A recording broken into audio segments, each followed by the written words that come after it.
Et bonjour tout le monde, on se retrouve aujourd'hui pour une nouvelle vidéo, le saviez-vous?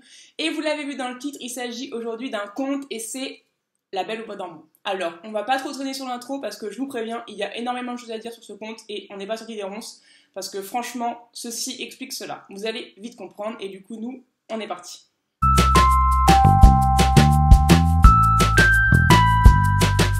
Donc aujourd'hui, je vous parle de La Belle au Bois dormant, qui est un conte type, et vous commencez à connaître la chanson. Il a été répandu de façon écrite, notamment par Charles Perrault en 1897 et les frères Grimm en 1812.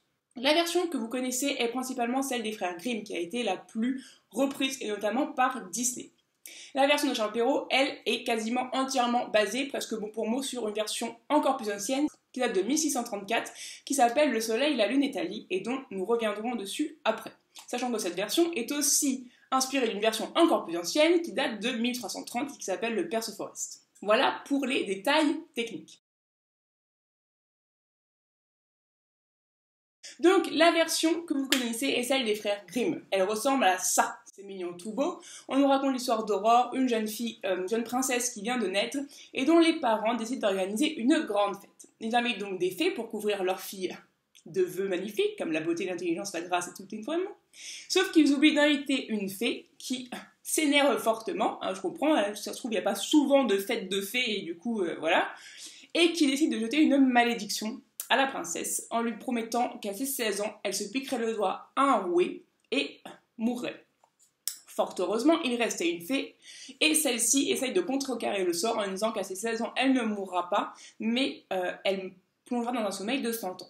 Le père de la princesse décide donc de faire brûler tous les rouets du royaume, et d'envoyer sa fille vivre avec les fées. Sauf que, forcément, sinon il n'y a pas d'histoire, à 16 ans, la gamine rentre chez ses parents, trouve un rouet que la méchante fée avait fait en sorte qu'elle mette sur son chemin, se pique et tombe dans un profond sommeil comme c'était prévu.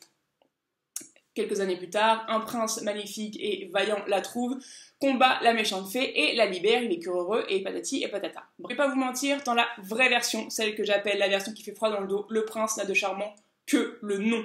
Franchement, pour son attitude, je n'ai qu'un seul mot à dire, recalé.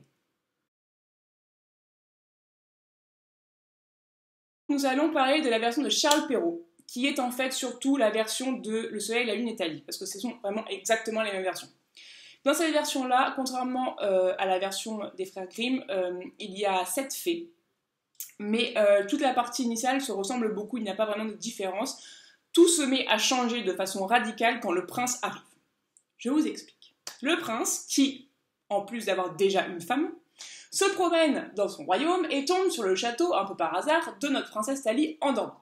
Là, il rentre et tout, et là, qu'est-ce qu'il se dit? Ah, tiens, une jeune fille endormie, trop fraîche, trop jolie, trop mignonne, qu'est-ce que je vais faire? Je vais la violer.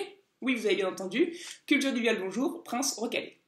Donc, il la viole, et une fois sa petite affaire terminée, il se casse, ni vu, ni connu. Sauf que Thalie, elle, maintenant, elle est grande, et du coup, comme elle ne s'est pas protégée, hein, vu qu'elle dormait, la pauvre, elle tombe enceinte. Voilà, voilà. Et elle accouche de 2 jumeaux qui seront appelés Soleil et Lune, et dont le nom de Soleil pour la fille est à l'origine du prénom d'Aurore dans la version de Disney. Et à ce moment-là, l'un des enfants qui cherche le sein de sa mère pour se nourrir tête son doigt par erreur et retire l'écharde du rouet qui était figé, la sortant de son sommeil. Donc Thalie se retrouve seule avec 2 gosses, et je vous parle pas du problème psychologique qui s'ensuit parce qu'elle se réveille avec des enfants alors que elle s'est endormie vierge il y a 16 ans, mais tout va bien. Et de l'autre côté, nous avons notre prince qui est rentré chez lui bien gentiment, qui a retrouvé sa femme et son palais. Sauf que lui aussi, 9 mois plus tard, il se dit « Ah, quand même, la petite nana que je me suis fait il y a 9 mois, elle était mignonne et tout, si je retournais la voir. » Recalé. Il y retourne et il trouve Thalie, réveillée et avec Marmot. Et là, qu'est-ce qu'il lui dit? Je t'aime. Et elle lui dit oh, moi aussi. Et à quel moment, en fait, Thalie, tu te rends compte que le mec qui t'a mis en coloc en te violant va faire un bon père et un bon mari? Vas-y, raconte-moi comment ce cheminement intellectuel se fait dans ta tête parce que j'ai un peu du mal à comprendre. Donc Thalie, recalée aussi, parce que là, pas terrible. Bref, culture du viol, bonjour, numéro 2. Il tombe éperdument amoureux, et là il lui demande un truc qui est un peu limite quand même, mais qu'elle, elle trouve pas du tout bizarre. Il lui dit écoute, donne-moi les enfants, je vais les amener au château. Et elle a dit oui. Genre pour de vrai? Ce mec t'a violé, abandonné, mis enceinte, et toi, tu lui donnes tes gosses. Normal. Honnêtement, entre nous, je pense qu'elle fait un syndrome de Stockholm, mais je voulais pas le dire, mais je le dis quand même parce que là, ça devient grave. Donc, le prince rentre avec ses 2 marmots, et là, normal, sa femme pète un câble. Franchement, on deviendrait nazi à moins que ça. Il lui dit qu'il a tronché une autre nana, et en plus, il revient avec des gosses, alors que elle n'en a pas. Donc, ok, elle va un peu loin dans le pétage de câble, et elle va demander au cuisinier du château de tuer des gosses et de les assaisonner de 17 façons pour que son mari les mange. Admettons. Bon, sauf que le boucher, bien sûr, le cuisinier ne peut pas, donc il assaisonne d'autres mets, je crois que c'est de la biche ou un truc comme ça, enfin peu importe, et il leur sert à manger. Et là, la reine qui n'est pas au courant lui dit « Haha, t'as bouffé tes gosses, c'est dégueulasse ce que tu viens de faire, t'es un parricide, c'est horrible, blablabla. » Et l'autre dit « Quoi, t'as osé faire ça ?» et tout. Et là, le boucher, il fait « Non, c'est pas vrai, je l'ai pas fait et tout, du coup, vous allez me récompenser. » Bref, du coup, le prince va chez Tali, il la ramène et on tue illico presto la première femme en la jetant au bûcher. Tali épouse le prince parce que de toute façon c'est une psychopathe et ils vécurent heureux, plus ou moins, on ne sait pas, la suite ne nous le dit pas. Comme je vous l'ai dit, il s'agit d'un conte type comme Cendrillon ou Blanche-Neige, c'est un conte qui a traversé littéralement les âges et c'est là que j'ai envie qu'on en parle parce que c'était assez choquant. Donc, quand on fait une psychanalyse de ce conte de fées, on retrouve des choses très semblables avec ce qu'on avait vu avec Blanche-Neige et Cendrillon. Toute l'histoire de Thalie ou de la princesse Aurore raconte le passage de l'enfance à la féminité.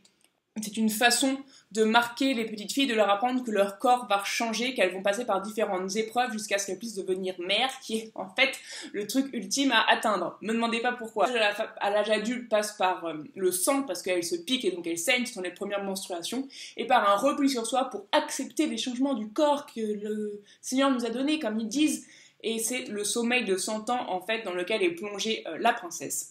Un peu en fait exactement comme le passage de Blanche-Neige dans la forêt, qui est très symbolique aussi des épreuves qu'elles doivent traverser, du repli sur soi où on est enfermé, où on est cloîtré en soi pour affronter les épreuves. Bien sûr, tout cela ne prend fin qu'avec l'arrivée du prince charmant, donc du mari, qui est là pour stabiliser la situation et nous rendre heureuses. Alléluia, c'est génial.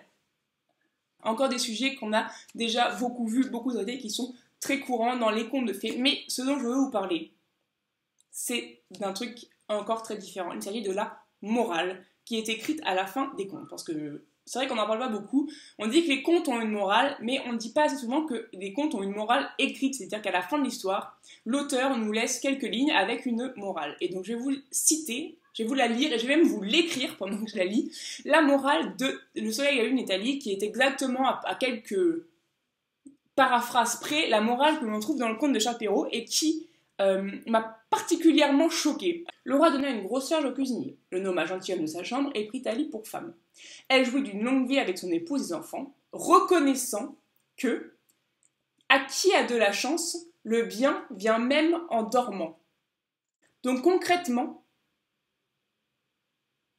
son viol, c'est une bonne chose. Ça lui a permis de trouver son mari, d'avoir des enfants. Donc il faudrait qu'elle dise merci.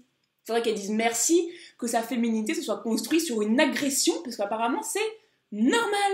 Alors je sais pas s'il y a que moi que ça perturbe, parce que ça me perturbe beaucoup comme morale quand même. Parce que autant je veux bien qu'on veuille prévenir les petites filles que leur corps va changer, que ça va être long, perturbant, autant il me semble que encourager le viol n'a jamais fait partie des principes de la société. Mais là, j'avoue que j'ai un doute. Donc je vais vous laisser avec ça, voilà, comme ça.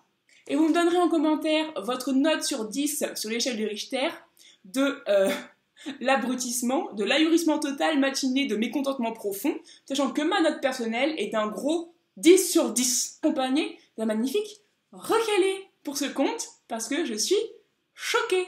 Voilà, c'est tout pour moi, j'espère que cette petite vidéo vous a plu. C'était un conte que j'avais vraiment envie d'aborder, ça faisait vraiment très longtemps, mais j'avais peur parce que, comme on le voit à la fin, c'est vraiment pas du tout ce qu'on a l'habitude de voir et d'entendre quand on parle de La Belle au bois dormant.